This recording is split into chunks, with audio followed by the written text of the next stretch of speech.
And today I'm honored to officially welcome another true American patriot, a 17-year veteran of the Hawaii Army National Guard, a 4-term Democrat congresswoman, very, very popular, the former vice chair of the National Democratic Party and a 2020 Democrat candidate for the United States presidency. You know, she was a very good candidate. Every time she ran, she was good. She did well.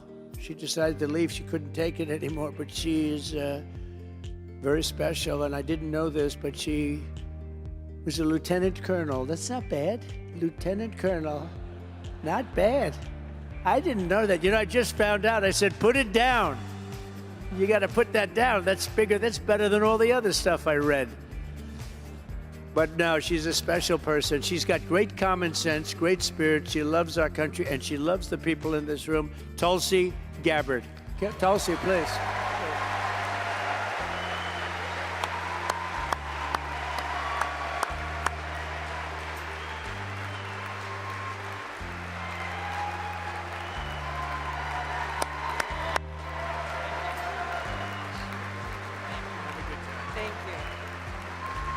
Thank you, Mr. President.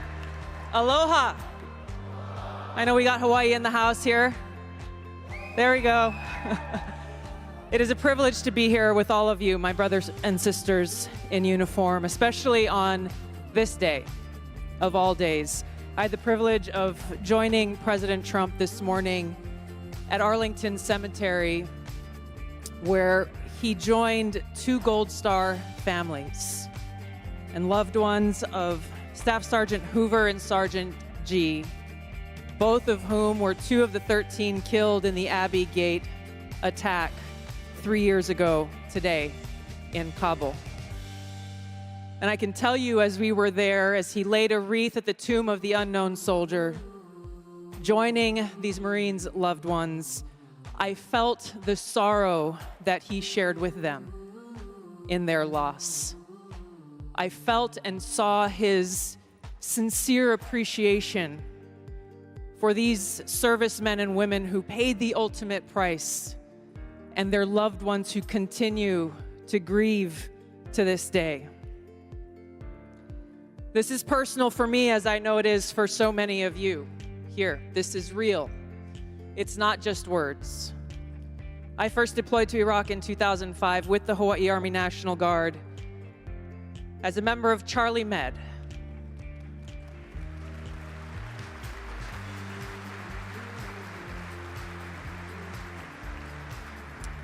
As those of you who were deployed during that time know, it was the height of the war, and sadly, we took many casualties.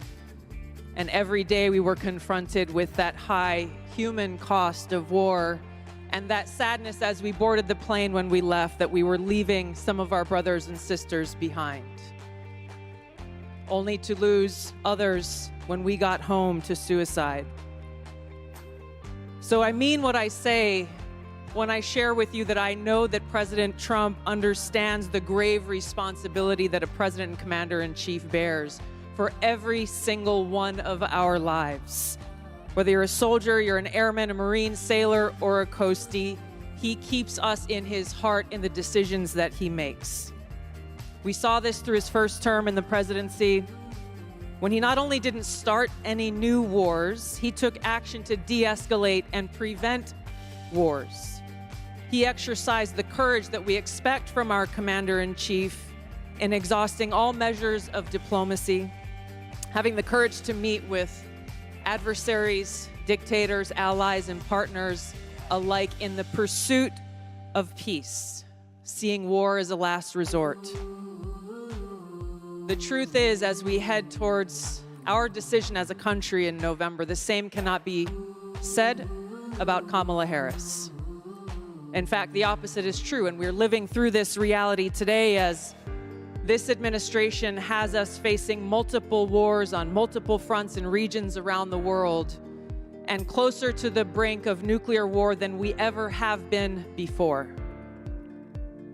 This is one of the main reasons why I'm committed to doing all that I can to send President Trump back to the White House, where he can once again serve us as our commander-in-chief.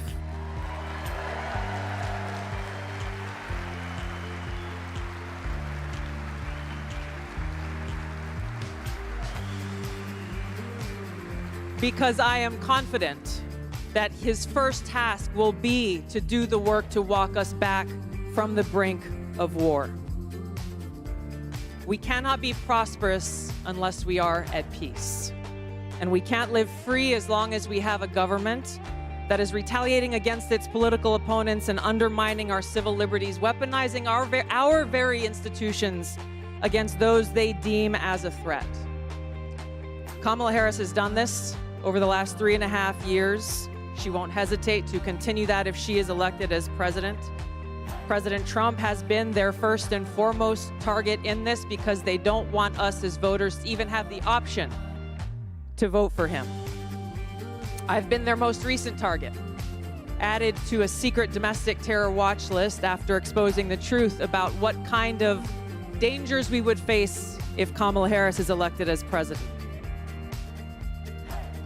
We as Americans must stand together to reject this anti-freedom culture of political retaliation and abuse of power. We can't allow our country to be destroyed by politicians who will put their own power ahead of the interests of the American people, our freedom, and our future.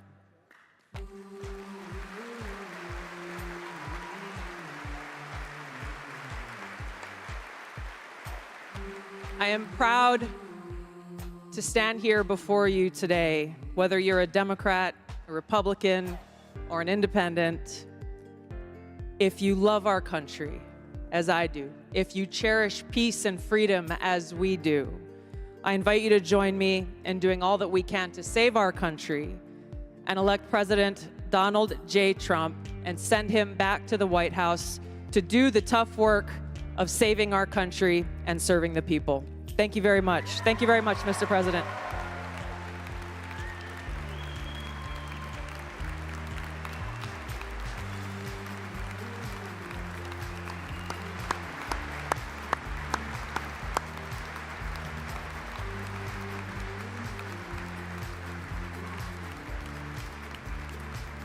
Well, thank you, Tulsi. I heard that might happen, but I wasn't sure. And it happened, because she's really an amazing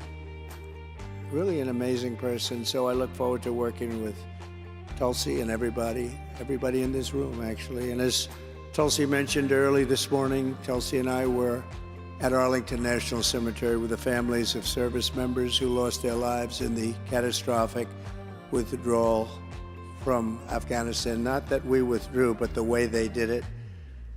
We were going to do it with dignity and strength. We were in the process of getting out. We would have never given up Bagram, one of the biggest air bases in the world, 1 hour away from where China makes its nuclear weapons. We gave it up. We gave them everything. China took it over. China now occupies it. Can you imagine? The longest, most powerful runways, I think 8 feet of concrete down, and we gave it all up. Spent billions and billions of dollars years ago building it, 1 hour away, and we're gone, and now China occupies it.